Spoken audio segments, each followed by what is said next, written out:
Dear students, இந்த நீட்டில் வந்து பார்த்தீங்கன்னா 2024 radius is directly proportional to n square divided by z. இந்த ஃபார்முலாவை மையமாக வச்சு ஒரு கொஸ்டின் கேட்டிருக்காங்க. ஸோ அந்த கொஸ்டின் என்ன அப்படிங்கிறத உங்களுக்கு சொல்கிறேன் பாருங்கள். டியர் ஸ்டூடெண்ட்ஸ், இப்போ இந்த சம் பாருங்கள். ப்ராப்ளம் நீட்டில் கேட்ட கொஸ்டின்.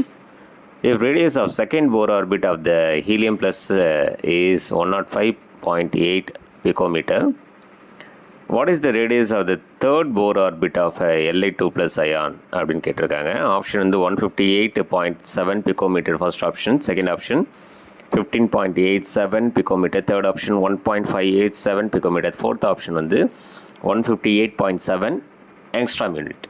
சரிங்களா? Second Bohr orbit of the helium ப்ளஸ்ன்னு சொல்லும்போது n2 is equal to 2, z2 is equal to 2. அடுத்தது third orbit of Li2 plus அயான்னு சொல்லும்போது n3 is equal to 3, z3 is equal to 3.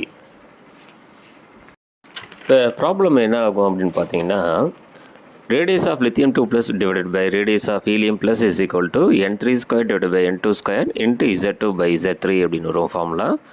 அப்போ radius of Li2 plus divided by radius of helium plus வந்து 105.8 picometre அப்படின்னு தெரியும். So n3 அப்படிங்கிறது 3 நம்ம சொல்லியிருக்கோம். இப்போ 3 ஸ்கொயர் டிவைடட் பை n2ங்கிறது 2ங்கிறது சொல்லியிருக்கோம். அப்போ 2 ஸ்கொயர் இன்ட்டு z2 அப்படிங்கிறது 2, z3 அப்படிங்கிறது 3ன்னு வரும். ஸோ அப்போ இதை நீங்கள் சிம்பிளிஃபை பண்ணிங்கன்னா 9 டிவைடட் பை 4 இன்ட்டு 2/3 அப்படின்னு வரும். அதையும் சிம்பிளிஃபை பண்ணிங்கன்னா 3/2 அப்படின்னு வரும்.